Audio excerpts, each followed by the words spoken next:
les promesses de Macron aux jeunes agriculteurs $. Ce jeudi, à l'Elysée, Macron marche sur des œufs. 1000 jeunes agriculteurs ont été conviés à déjeuner par le chef de l'État.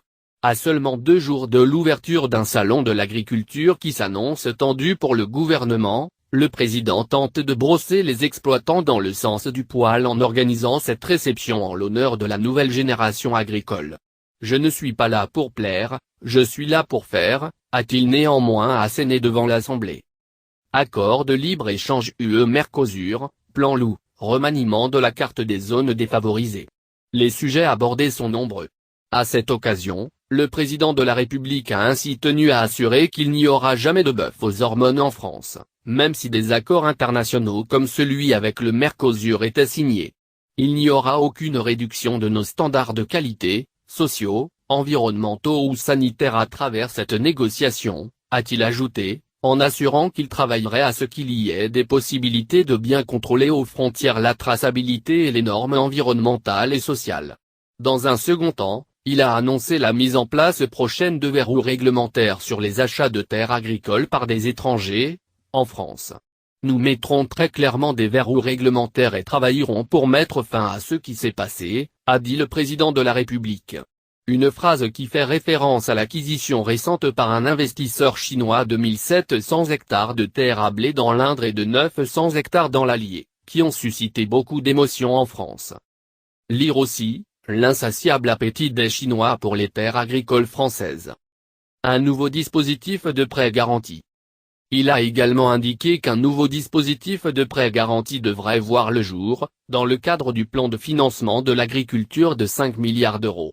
Pour rappel, ce plan doit être consacré à la baisse des produits phytosanitaires, la biosécurité des animaux et des plantes, l'indépendance protéique de la France, la santé et le bien-être au travail, ainsi qu'aux économies d'énergie.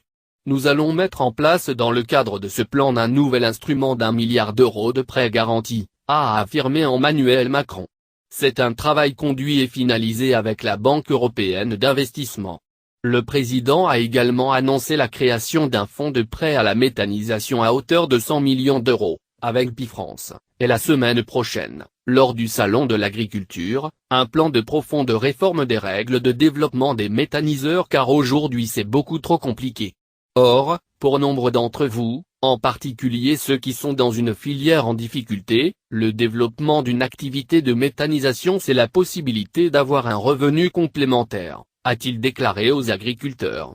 À titre indicatif, la méthanisation correspond à une technique pour la gestion des déchets organiques, peut-on lire sur le site de l'ADEME.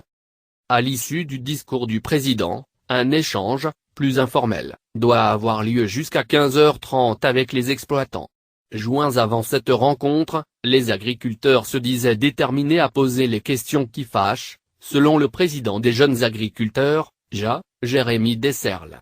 Ce que nous venons chercher, poursuit-il, ce sont des lignes politiques claires et précises.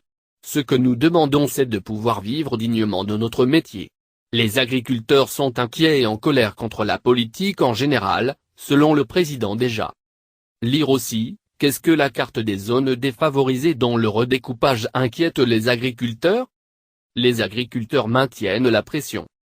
Le président de la République aura à cœur de leur adresser un message sur l'avenir du monde agricole, pour faire de la France le pays où l'on mange le mieux, le plus sainement et le plus durablement, selon son cabinet. Un discours qui peine à convaincre les agriculteurs, il s'agit d'une réunion prévue depuis plusieurs semaines et sans motif précis, explique Jérémy Desserles, président déjà. Le jeune exploitant demeure dubitatif sur les résultats de cette rencontre. Pour l'instant ce n'est que de la communication, les objectifs du président sont clairs, arrondir les angles pour éviter un accueil chaotique au salon. Malgré ça, nous ferons au mieux pour faire entendre notre voix.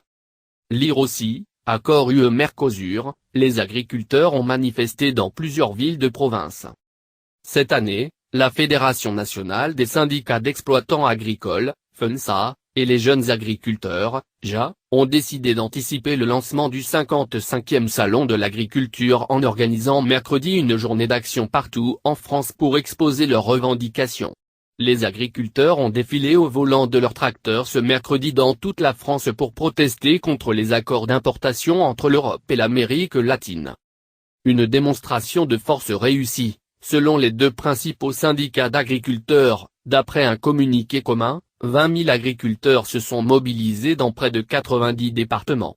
Les actions ont été variées, allant des manifestations les plus traditionnelles devant les préfectures, comme à Bordeaux et à Nantes, aux plus créatives, comme cet enterrement de Monsieur l'agriculteur français qui a eu lieu à Lille.